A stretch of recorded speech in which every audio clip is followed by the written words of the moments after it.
Hello guys, welcome back to our channel.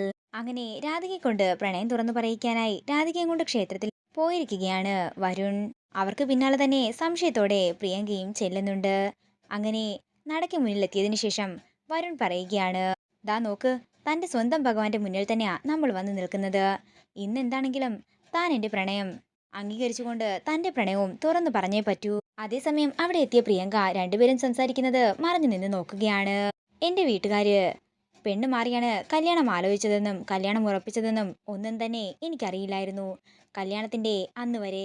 പക്ഷേ ഞാൻ താലി കെട്ടിയത് എന്റെ പെണ്ണിനെ തന്നെയാണെന്ന് എനിക്കറിയാമെന്ന് വരുൺ പറയുമ്പോൾ ഇത് കേട്ട് ഞെട്ടലോടെ നിൽക്കുകയാണ് പ്രിയങ്ക.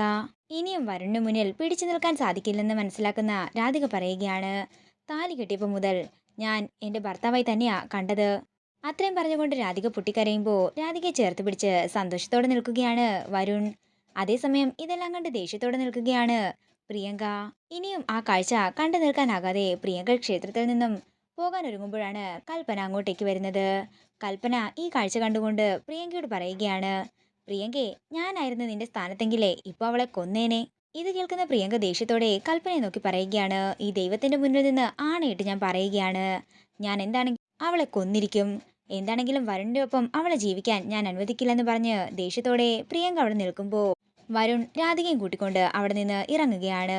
എങ്ങോട്ടേക്കാ പോകുന്നതെന്ന് രാധിക ചോദിക്കുമ്പോൾ വരുൺ പറയുകയാണ്, നമ്മുടെ ജീവിതത്തിലെ മോശം സമയമെല്ലാം തന്നെ കഴിഞ്ഞിരിക്കുകയാണ്. ഇനി നമ്മുടെ ജീവിതത്തിന്റെ നല്ല നാളുകളാണ് വരാൻ പോകുന്നത്. അങ്ങനെ വരുൺ രാധികയും കൂട്ടിക്കൊണ്ട് നേരെ ആറ്റുവാശ്ശേരിയിലേക്കാണ് പോകുന്നത്. വരുൺ ഡോർ തുറന്ന് പുറത്തേക്ക് ഇറങ്ങുമ്പോൾ പേടിയോടെ കാറിന്റെ ഉള്ളിൽ തന്നെ ഇരിക്കുകയാണ് രാധിക. തുടർന്ന് വരുൺ തന്നെ രാധികയെ പിടിച്ച് പുറത്തേക്ക് ഇറക്കുന്നു.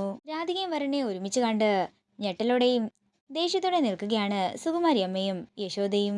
തുടർന്ന് സുകുമാരി അമ്മ വരുണിന്റെ അടുത്തേക്ക് വന്നിട്ട് പറയുകയാണ്, നീയേ ഇവളുടെ കൂടെയല്ല, നിന്റെ താലി കെട്ടിയ പെണ്ണിന്റെ കൂടെ വേണം നടക്കാനും ഒരുമിച്ച് പുറത്തേക്ക് പോകാനും. ഇത് കേൾക്കുന്ന വരുൺ പറയുകയാണ്, അതെ, താലി കെട്ടിയ പെണ്ണല്ലേ എന്റെ ഭാര്യയാകുന്നത്. ഞാൻ താലി കെട്ടിയ പെണ്ണിന്റെ കൂടെ തന്നെയാ ഞാനിപ്പോൾ ഇവിടെ വന്ന് നിൽക്കുന്നത്. രാധികയുടെ കഴുത്തിലല്ലേ ഞാൻ താലി കെട്ടിയതെന്ന് വരുൺ ചോദിക്കുമ്പോൾ ഇത് കേട്ട് ഞെട്ടലോടെ നിൽക്കുകയാണ് യശോദയും സുകുമാരിയമ്മയും. ഇനിയും വരുണിന്റെ ചോദ്യങ്ങളൊന്നും മറുപടി നൽകാനാകില്ലെന്ന് മനസ്സിലാക്കുന്ന രണ്ടുപേരും ഭയത്തോടെ വരുണിനെ നോക്കുന്നതാണ് കാണിക്കുന്നത്. അതേസമയം അവർക്ക് പിന്നാലെ തന്നെ ആറ്റുവാശ്ശേരിയിലേക്ക് വരികയാണ് പ്രിയങ്ക. ഇതോടുകൂടി പ്രൊമോ വീഡിയോ ഇവിടെ തീരുകയാണ്. വീഡിയോ ഇഷ്ടമായെങ്കിൽ മറക്കാതെ ലൈക്ക് ചെയ്യുക, ഷെയർ ചെയ്യുക, കമന്റ് ചെയ്യുക.